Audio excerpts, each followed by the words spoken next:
Dummy. Is this thing on? Here we go. You're tuning in to the Dummies Podcast. I'm Stop. I'm Joe. I'm Todd. I'm Hootie, nigga. And we back like we never left, because like we say every week, we never leave. It's special episode 14. Yes, I know y'all haven't heard these in a while, but yes, the consistent group. Yes, the guys that got 178 podcast episodes. You know, we don't take much time off. We got special episode 14, man, and we got a very special guest in the building. My man Kareem Easley. For those who may not know, he's running for Jefferson County Sheriff here in Birmingham, Alabama, man. And I just wanted to say, even before we get started, man, like, your team, man, y'all work incredibly hard. Just seeing the posters, the flyers, and if you ain't seen the posters and the flyers, you seeing you in the building, shaking hands, networking, and meeting with people, man. And that's just a testament to what you doing and what your team doing. So I just wanted to say big up to y'all with that, man. How you feeling? Thank you. I feel good. Yeah. I'm glad to be here. This is what it's about. I'm glad that I was invited to be a part of your podcast. You know, this is what it's going to take to accomplish my mission, to reach out to the masses of people. I am for the people. This is just what it's going to take to combat crime. I'm all about conversation.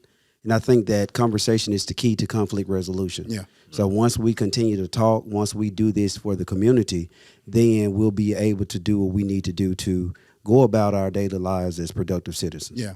And when you say, you know, like, take us to the beginning. Okay. Your upbringing and what actually led you to pursue law enforcement. I know we was talking earlier, you know, knowing the communities where we come from, Right. And sometimes the outlook that people have of law enforcement and things that go on for law enforcement, and from our communities. What led you to law enforcement? Wow. Well, you know, I'm a product of the Birmingham public school system. Graduated from P.D. Jackson Olin High, matriculated to the University of Alabama, where I majored in criminal justice. You know, I wanted to learn the origin of the criminal aspect. Basically, not what drives a person to do bad things, but more so why they're doing it. You know, criminal aspects, criminology is like a sin. You know, we're born into it. You know, nobody's perfect. But there are a lot of driving forces behind it. So I wanted to get to the intellectual part and try to see why people do the things they do. Why do people do bad things, in a sense? You know, being a product of the Birmingham public school systems, I was afforded the opportunity to interact with a lot of people, you know, good and bad. Right. But I understood why. Because like I said, sin is going to be here and people are going to make bad decisions. And so just because a person makes a bad decision does not overall make them a bad person. Right. And so I wanted to go into law enforcement. I've been in law enforcement now. This is my 19th year. I've been initially from college. I was a Jefferson County Sheriff's deputy. Left there, state probation and parole. I was an investigator for Regions Bank, money laundering. And I wanted to go back and be hands-on with the community more. And now I'm currently a sergeant with the Birmingham Police Department. You know, I've seen a lot. And what I get from the community is a cry for help. And so it's a cry for help of dealing with these homicides. You know, I've told many parents, you know, that their loved one is not coming back. And it's a sound to hear a shrieking, the sound that a mother makes, the shriek that comes out of her mouth when she has lost a loved one, is a sound that I was hearing constantly over and over and over. Being a parent myself, I can only imagine some of the pain and hurt that they feel, and there's a void that will never be filled. Right. And so I felt like that I would be doing the community as well as myself a disservice if I sat back and just continued to be mediocre in my role in law enforcement. All right, you got to slow down because I didn't had 18 different questions since Okay. you've been talking already. Okay. Oh, he gonna have them. If you ain't gonna learn nothing else today, he gonna have them. And we're sorry we didn't give you that disclaimer prior. Okay. He's going to ask you something. I'm going to ask you the question. And you might not get a chance to answer. It might be 6 in a row. Okay. But just going back to the beginning, you say you went into criminal justice in college. Yes. Is that something you planned or is that just something that happened? Because I noticed going to college, going to UAB, I noticed that some people got to college and they just picked it once they got there. Yeah. So was that your plan when you went there? Yeah. Well, I'm gonna be transparent. I'm the people's person. My father was a state trooper. He got into some trouble and he lost his opportunity to continue in law enforcement. I was very, very young. So around 5, 6, I grew up around the state trooper car being in the yard, and I was kind of always fascinated with that. Mm-hmm. So I think in the beginning that was kind of put in me, and so I think that's what sparked it. But it wasn't like I was around it for a very long time. But as kids, we remember some of the things that we see, and I think that was the driving force behind it. Okay. And so I just wanted to fill that role that my dad left for me, in a sense. So, question, just going to basics, because I don't think we all know, like, what all does the sheriff do? A lot. So the sheriff is responsible for the county. Birmingham is the largest city in the state of Alabama, and Jefferson County is the largest county in the state of Alabama. So the sheriff is responsible for county security, in a sense. Every city that's in a county, if it's incorporated, it has a police department.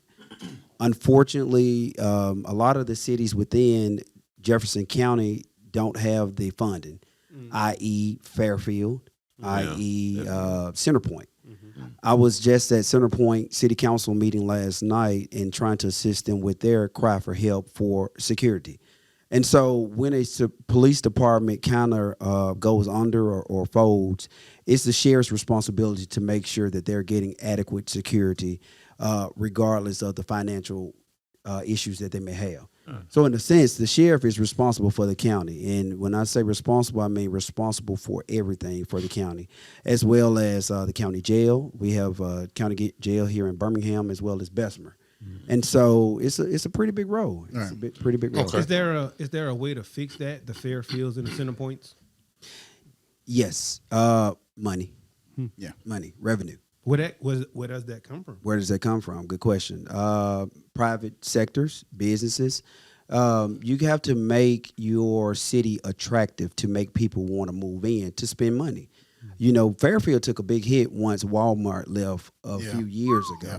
And that was majority of the revenue that Fairfield received. And then now that Fairfield Walmart has gone under, Fairfield Police Department actually went under because that was a driving force behind it. Yeah. And, we can talk about, why things happen.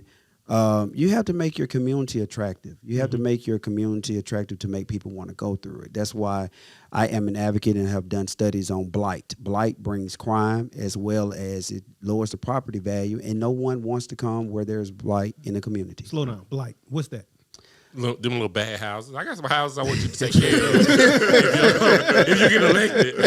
I got a couple of addresses.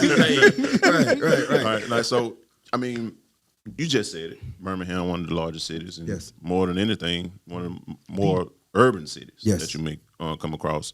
With the climate of police and African American people, what it is today, do you find it difficult to do your job, or even, for that matter, how does it make you feel as a black man on that side of the fence? It's rewarding, man. It really is. Black people, we have the stereotype that we can't get along amongst each other. Conversations, they go forth. People talk, believe it or not. Everyone has this, this terminology of we don't talk to the police or we don't say anything, man. But, being a sergeant with the Birmingham Police Department, I've been there for 15 years now, and I operate a task force. And my task force is responsible for getting over 1,100 guns out the streets in 2021. Yeah. We didn't do that by ourselves. It took the community to assist with that as well. So it's a very rewarding career. It feels good to converse with people, to talk with people.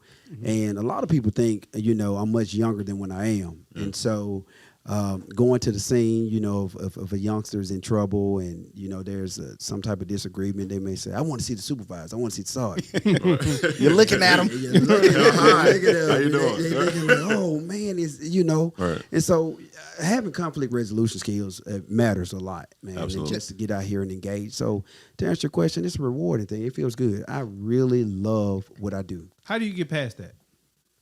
Our community seeing police as bad guys. Yeah. Oh man, we have to have conversation. You have to have conversation, and you have to be engaging, and you have to let people see the police outside of the uniform. You know, a lot of times people tell me, you don't look like a police. Well, what does a police look like? You didn't for like 8 years in the barbershop. Yeah, you know what I'm saying? Like, what does a police look like, man? You know, I like J's, you know what I'm saying? And it's just the changing the mindset. But when I engage with people and they was like, well, man, he really is cool. You know, now don't get it twisted. If you have to go to jail, you're going to go to jail. However, it will be the nicest ride ever. Because I respect, Air conditioner on. What you gonna listen to? What you gonna listen to on the way? yeah. It's all about respect, man. And people want to be respected. Yeah, people want to be respected. That's true. And so that's something that I drive with my officers every day. Respect people. Do You they know? get it? Yes, I'm their supervisor. They have to get it. You can't work for me being disrespectful. That's, So- I'm sorry, go ahead. Oh no, I'm sorry. Finish your question. No, that's just something I just don't tolerate. I do not tolerate disrespect and in any level because people are human beings. And again, you signed up for this job, police officer, and if you let your emotions get the best of you, I don't need you. You say that all the time on here, I man. like that. So, you said sheriffs are over the whole Jefferson County. As a black, just being real, as a black man, I feel different when I get pulled over in different places in the county. Why? Like if Birmingham City pulled me over, if I ain't got a dead body in the car, then I'm good. If Hoover pulled me over You get a ticket. and my seatbelt not buckled on my passenger side, ain't nobody over there, I might go to jail. The state, you know, so like, why is the policing so different in different parts of the county? It's the mindset, man. So I'm nationally certified on procedural justice. I train on a federal level, and the FBI wants that every accredited police department to have the same policing practices. So that's something that we're trying to combat nationally on a national level to make sure that you receive the same type of treatment regardless of where you are if you're dealing with an accredited police department. It's just the mindset of the people. It's the mindset of the officers. Again, you have supervisors like me within Birmingham Police Department where we are from the area, and some people that we're arresting are some of the people that we went to school with. Right. And so it's more of an interpersonal relationship, but it should be a relationship of respect and dignity with dealing with anyone, whether you know them or not. That's right. So a lot of it is back. It dates back to your upbringing, your home bringing, and what values were taught, and in this case, what values weren't taught. You I saw something when you said that with some of the violence. You spoke about the guns and things that are on the streets. But you said something about some of the criminals are getting younger and younger and younger. We just had a new law here in Alabama that's been passed where there's no need for pistol permits, and y'all trying to actively get guns off the street. How would that law affect maybe the job it is that you have to do, or do you look for negative effects from that law? It's very bad. It's very bad. I one of the first things that I would like to do is have, once I'm elected as sheriff, is have a conversation with the governor. To pass a law like that is just senseless. Why would you do that? We already have enough gun violence. So it comes across as if that they really don't care. Right. That's what's really going on. If anybody can just have a pistol and be able to carry it without having the proper credentials and making sure there are checks and balances. And so that's the conversation that I will have. I will try to have with her just to kind of see what's her rationale behind it. You know, a lot of people hide behind positions and power and things of that nature, but I am a transparent person. If you want to talk about it, we can talk about it. Right. Now, it may not change, but I will be the voice for the people and let her know that this is setting us up for failure. Yeah. So what would you think that what would be her reason for doing that? That's a good question. I got to talk to her. I don't know. I really don't. It's a ludicrous act. It really is. I feel like sometimes those laws that are made by some of these people come from people who not necessarily have to directly feel the effects of what it is they're passing. Right. Yeah. So we know you from New Orleans, we from Mobile, we know what it looked like. Mm-hmm. We know it's too many guns on the streets. Mm-hmm. And he just talked about the thousands of guns that they're trying to get off the street. She don't feel like it's enough. And it just to pass that, it just to me seems out of touch with what is going on in some of your communities. But also that law isn't for people that look like us. Like, well, I get it. Who is it for? Like, I have a registered. All my guns are registered, and I have a permit to conceal it. I'm not open carrying in Galleria because as a black man, they gonna shoot me.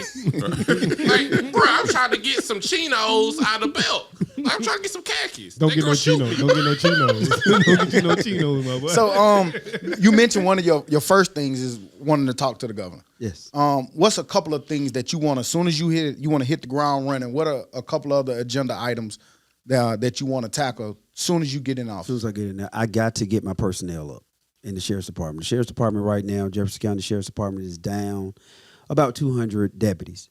And so, as I stated before on a previous platform, that I got to make sure that the sheriff's department is adequately staffed to make sure that we can do what we need to do for the community as well as assisting various agencies.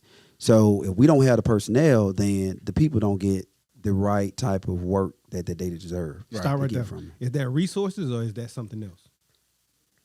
What do you mean? Resources? Personnel. Hiring more cops, more officers. Is it because of them not being able to be paid enough? Or is it that they just don't want to do the job? They don't want to work on this current administration.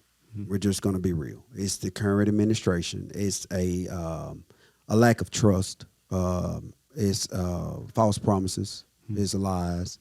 The current sheriff, I feel that he is not, how can I say this? He's not living up to what he promised the people that he was going to give. And, you have to be real with people. If you're getting people to sign up and take this job and put their life on the line, you got to tell them what they're about to encounter. And a lot of them came in under false promises.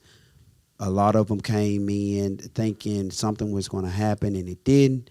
And you just got to be upfront. Is that sometimes politics? Right. Because I was going to say, don't all politicians lie to you? I don't lie. I don't. I mean, it is what it is. I mean, nobody lies until they in office. Yeah, but the thing of it is, so... And you might have good intentions, but the circumstance won't allow you to even do what you really wanted to do. I'm not talking about you. I'm just saying. Then you could be truthful from that standpoint. Like, right. I wanted to do this, and this was my goal, but shit, they stopped it. Right. And I still got student loans, and I voted for Biden. I still got student loans. And that's the thing, man. You got to be upfront.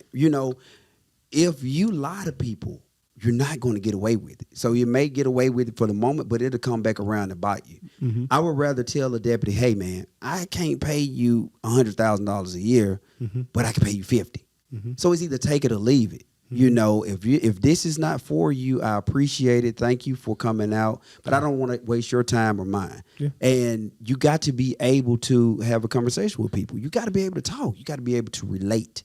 And that's where the train jumps the track with this administration. And I've noticed that, too, from being in positions of power, that sometimes people just don't want to just tell the truth. Just come out and say it. Like, they feel like it's going to affect them in some form or fashion. Hey, man, this is all I got for you. Yeah. How much? Sometimes it's that simple. How much do you attribute that to, again, the climate of, police versus the public? Well, initially, we can go back in time. There has always been a disattachment from police and society. I tell people all the time, it's two things that's going to happen. It's nothing we can do about it. people aren't going anywhere. The police aren't going anywhere. So we must find a common ground to work with each other and for each other. The police relies on the community relies on the police. And once we understand this concept that we need each other to do what we need to do daily, then it'll be a better place. The media has tainted so much for the police department, you know, and believe it or not, they're bad apples with any occupation. They're bad doctors, they're bad lawyers. That's true. You know, but, you know, the police department is kind of like pastors. It's like when a pastor does something, oh my gosh, wow. You know, right, but he's still human. And the same thing with a police officer. When they do some things, it's like, wow, you know. And so I think that the police department needs to know, the people need to know that the expectations that society places on them. Yeah. With that, is there constant upgrades and training of police? It will be with me. I cannot say under this current administration, but it will be with me. So currently it's not, maybe. Maybe. Damn. Maybe. Yeah, maybe. And when we talk about training, we have to talk about training that's pertinent. You know, it's necessary. Explain to people what that means. Conflict resolution, being sympathizing with people, being empathetic towards a loved one, someone losing that. Mental health, that's big in the police department. Police officers is number one occupation for suicides. And so I got to make sure that my deputies are up to par, make sure that their mental assessment is being done so they can come out and do that. You don't want anybody pulling you over and they having some mental issues and just spaz out of snap. Is that a hard thing to ask from police? To be aware of all of these things? It's like you got 19 jobs in one. You do. Man, no, because we do it anyway. You know, with training, you got to be, it takes a split second to determine if you need to take somebody's life. Now, we're not robots, but we do the best that we can do with training. And if we can say, hey, it's a split second, whether you can take somebody's life, I think that you can take that same concept and invest in people's mental capacity as well as their physical capacity. But, like, what's the saying? Like, too much is given, much is required. Right. Like, you have the ability to kill someone, like in a split second. So, no, you can't ask me as an untrained citizen to be perfect. What if I flinch? What if I'm like, oh, my wallet right here? Like, why you expect me to be perfect, but the trained person doesn't have to be perfect? It's not about being perfect, but it's about utilizing common sense. When I've gone out to several schools and spoken to the youth, and given classes on how to interact with law enforcement. Certain things you just don't do, you know. Don't fight, goddamn. Well, quick, because you said your dad was a state trooper. So did he have that talk with you as a black man? How you? I was so young, so no, not at that time. I was young, but ever, not while he was a state trooper, but ever. Yeah. Because rules are different for us. They just are. Yeah, it is. You know, my son is 17, and when he leaves the house, he knows how to conduct themselves with dealing with a police officer. You know, certain things you do. But again, a lot of that lies on the police department. It's about, again, a lot of things are going to revolve around communication.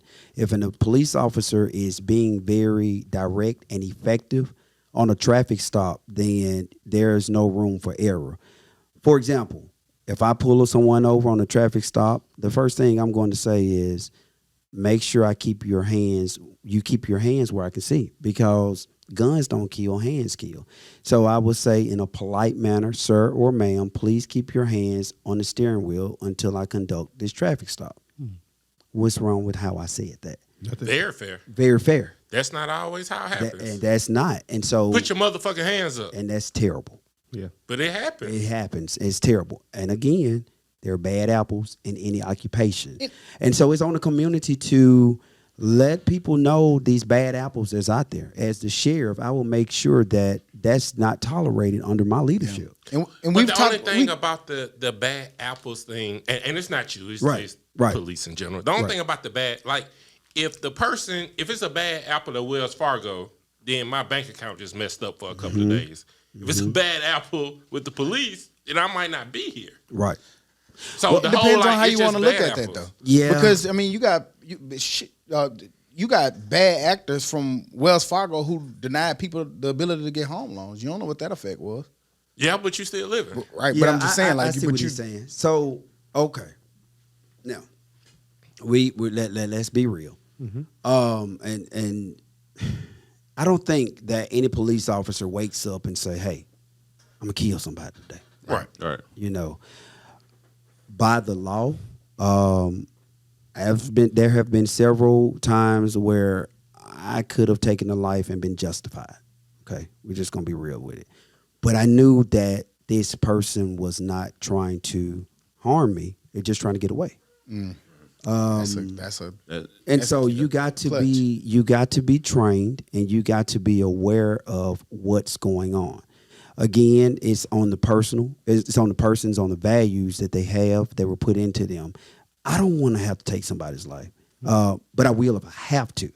You think that has something to do with why they talk about community policing and like knowing, because like we talk about people who are out of touch with what's going on in our community, and with you might have been pulling somebody over or trying to stop them, and you know that their resisting was an attempt to get away versus an attempt to actually try to get your weapon and harm you. You know what I mean? Because a lot of times when you see it, that is the justification. Oh, they could have got my weapon, when actually really all they were trying to do was get away. Yeah. I think they're scared. Yeah. I think they're scared. I think that the police are scared, and I think that the community is scared. And so that will be on me to make sure that I get the best of the best. And I will be recruiting nationwide. I got to bring in the top dogs to do what they need to do. I don't need anybody out here on the street scared. Right. You know, because you're scared to get you killed or get somebody else killed. Yeah. And we don't need that. Now, I'm not going to lie. I'm scared. Like, if I'd have had my gun, I'd have shot Hootie yesterday because he pulled up on me. Oh, yeah. I grabbed his dope. We was outside we was going to the Barons game. I parked my car. Ken Gray was driving behind me. I saw him. I went, open the door. Sorry, nigga. And if I'd have had my pistol, he'd have been shot. Whoa. That's why I don't need to be a cop. But how do you... Think you peed on yourself. Like, no, shut up. I mean, is it a test? Is it, like, how do you stop scared cops? Man, training, man. You know if somebody's scared or not. Let's keep it real. You know if you're somebody scared. It's doing a more thorough assessment. This is not a job that you just get people just to say you have someone. And so there's a more thorough assessment done. There's a more thorough psychological assessment. When I was hired, 18, 19 years ago, I only underwent one psychological assessment that I had to have that was mandated to become a deputy when I joined the sheriff's department. And, I've seen a lot in almost 18, 19 years, know. Yeah. And so no one else has come to me and said, hey, how's your mental aspect? What's going on with you? If I talk to somebody, this is something that I reached out to people on my own. But no job, whether it's been the sheriff's department or Birmingham Police Department, has said, hey, how are you doing today? How's your mental psyche? And that's something that I'm going to incorporate into the sheriff's department because things change.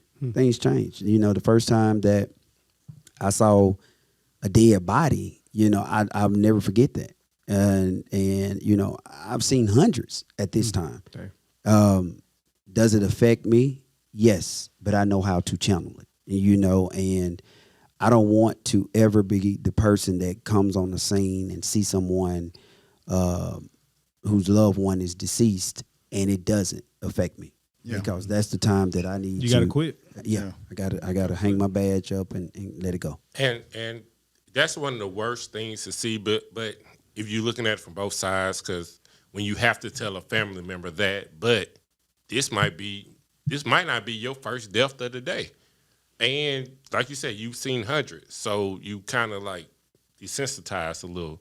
Not you personally, right? But when you don't have that empathy, like, because that's their probably first death, but that's your, Does that run out though? Empathy? My empathy never runs out. Right. Well, but I'm saying if you saw 100-something bodies. I'm being empathetic to every last one of them parents. You don't really know that until you. I do, because I speak to people have died, and every time I talk to them, hey, I'm sorry for your loss. I'm sorry for this. I'm sorry you had to go through that. Like sometimes some stuff just don't change. Right. Yeah, it does. It's just the individual. Yeah, it's got to be in you. You know what I'm saying? But keep having mental assessments that are thorough. We catch that. Let me ask you. With you potentially taking over Jefferson County as the new sheriff, do you have any special programs or things that you plan to implement within the county? Yeah. So the number one program is going to be more so, and it's been here before. I'm not trying to reinvent the wheel. I'm just going to tweak it a little bit. You know, growing up in Birmingham, I used to always see the neighborhood watch signs. We got to get back to neighborhood watch. We got to encourage people to really police their own block. Police cannot be in a place 24 hours, 7 days a week, and I cannot police your block like you can. Right. And so once we get out, once we have this major rally of we're going to take over our own blocks. Mm-hmm. See, we got to challenge ourselves. Yeah. We as people, we always want immediate gratification. We don't want to put the work in that it takes to get it done. And so, like I'm having conversations now, they will be constant under my administration. The more people that you reach, the more chances you have that people are being taught on how to do the things. And when I say how to do the things, I mean just simple, be proactive versus reactive. Mm-hmm. You know if somebody doesn't belong in your neighborhood, or if something seems a little bit suspicious. You got a car riding around. I'm not just saying profiling, but what I'm saying is you know your block, or you should know your block, or you should know who lives on your block or who doesn't. Certain things stand out that are suspicious, call the police. I've been on several calls and after burglaries and people get their home burglarized, or if they were robbed and we get a suspect description and we go and talk to the neighbors and they always say, well, I saw that car sitting outside there about an hour. Right. Why didn't you call? You think that comes from maybe snitches get stitches? No. Come from what we're seeing in the media now, like. People have called, but it was somebody who actually belonged in that neighborhood, or somebody who was visiting their aunt, and sometimes people kind of get a little reluctant to maybe share that information. And it's okay, because that's what we're there for. The city of Birmingham, we get 50,000 calls for service a week. Sheesh. Okay, that's our job to investigate it. Right. And the moment that you have a police officer or a deputy that's not investigating, I need to know. Right. Because this job is not for you. When you call the police, you are expecting the police to show up and do their job. And just that's what the taxes are paying false for. Alarm or not. False alarms. I'm serious. See, that's why I be profiling. No. Hey man, I'm calling the police. Hey man, I don't you have. You do not belong up here. I'm stay up here. I'm calling them in a heartbeat. Hey, look, I don't know him. I don't care. Her. Right. Come get her. In my neighborhood, I don't care if snitches get stitches. I'm calling the police. I'm calling the authorities. Calling the police. Get up out of here. Talking to family members. Right. Yeah, I got kids out here playing. Right. Y'all tripping. But it's our climate, man. It's just like nobody wants to get involved. Nobody wants. Like somebody see somebody beating up a girl, somebody probably just walk right by it. They ain't got nothing to do with me. Turn the blind eye to it. I don't know if I could do that. I can't. Nah, I don't think so. Yeah, I be. Like I said, not nobody in this because we're family. Right. That's why I just said it. Right. But a stranger on the street, you see somebody getting robbed, or getting their purse snatched. They don't intervene with it. Now, if they get robbed, that's just on you. Like, I ain't Superman, but if you get beat up, and I got my pistol on me, I might try to well, at least dial 911. Just give the description. And don't pull out the phone. Right. Hey, you could have called the police and all them 10 minutes you recording on live. Exactly. So, it's just about conversation, man. I'm here. I'm with you all in the studio, and you all have the opportunity to say, hey, man, I was in there with the next sheriff, and I met this guy, and he's really passionate about what he's doing. Right. Your voice will go through your community, and it will continue to go through the community, and that's what it's about.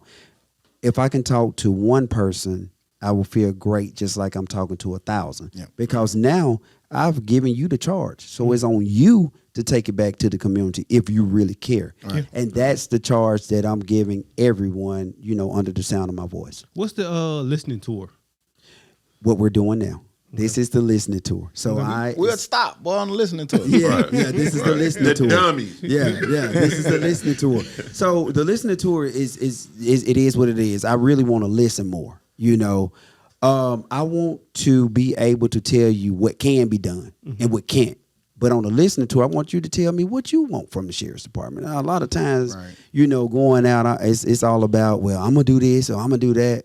Well, tell me what you gonna do for your community. Tell me what you want me to do. I was about to ask you, how many times you heard some shit and be like, man, that shit's stupid. All the time. That ain't no different. Hey, man, when y'all gonna let me on the podcast? I got good ideas. Like, hell no, you ain't coming out here. The 50,000 calls, 47,000. See, what y'all need to do is set up a precinct in my backyard. Right. Cause see that, Nigga, you sell weed. You the dope man. Like, you just don't want to get robbed. Right.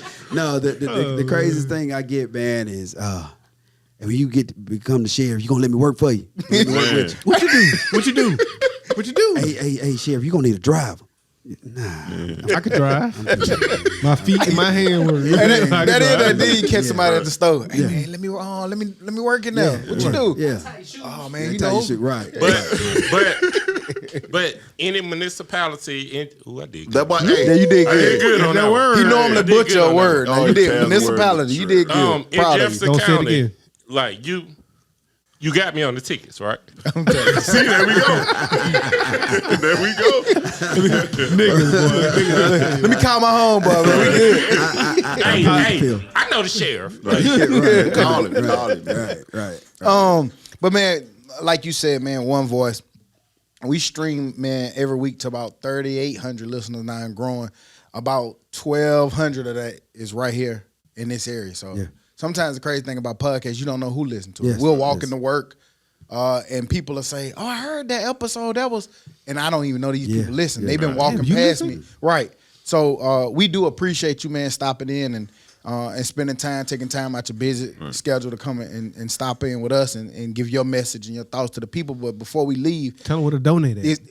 we're going to definitely get that. But is there anything that you want to share or say about your campaign, about things that you plan on doing or implementing before we get out of here? Oh man, I just want to say, you know, it has been a blessing to be able to get out and interact with the citizens. One thing I've learned from this campaign is that people really do care. You know, regardless of what the media tries to portray, people really do care about their communities. You know, I've had several people to come to me and say, how can I help you? Because they won't change and they see change in me. And I'm very appreciative for that. You know, when I decided to run for sheriff, my prayer was that I just want the opportunity to be heard. Going out, walking on faith, I know that if a person just hears me, then I got a chance. Right. And that's the difference between me and the current administration is that I'm a person that is willing to hear what other people have to say.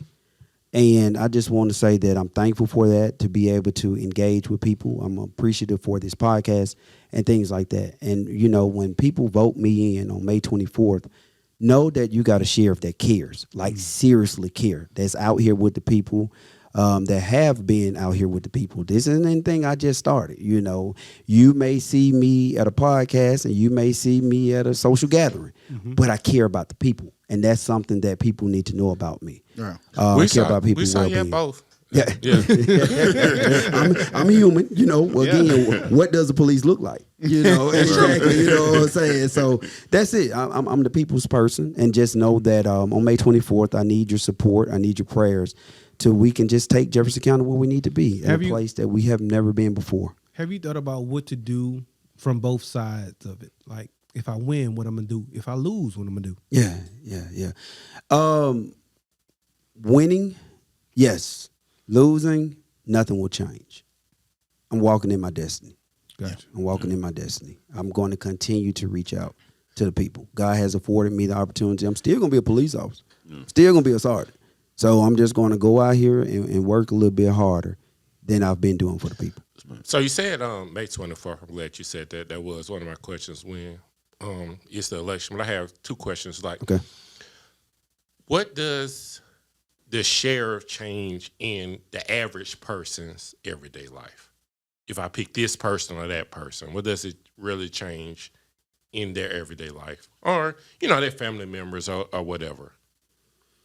I'm not understanding your question. What does... How does the voters, if they pick you over somebody else, how does that affect them? Oh, man. Basically.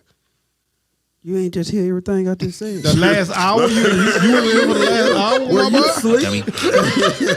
He gonna make sure they get the right training. He got municipalities right though. Man, no, I got you, bro. Let me give you a brief summary. Oh man, I'm really just giving you a chance to shine. a re-summary. No, oh man, you will know that you have an adequate sheriff's department. The sheriff's department right now, in a sense, is subpar.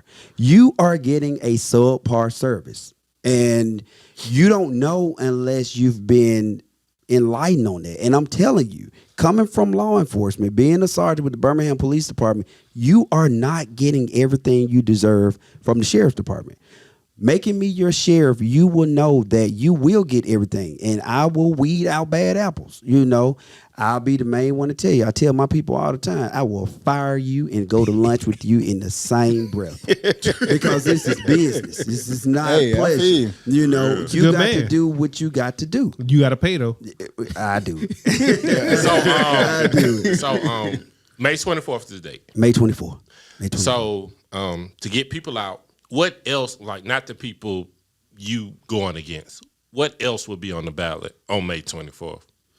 We're getting into the governor's race. We're getting into a lot of Senate races. You're getting into a lot of judges' races, as well as the district attorney. Now, he'll be in November. Right now, May 24th is the primary election, and this is going to determine who goes against the Republican person that's going to try to become sheriff.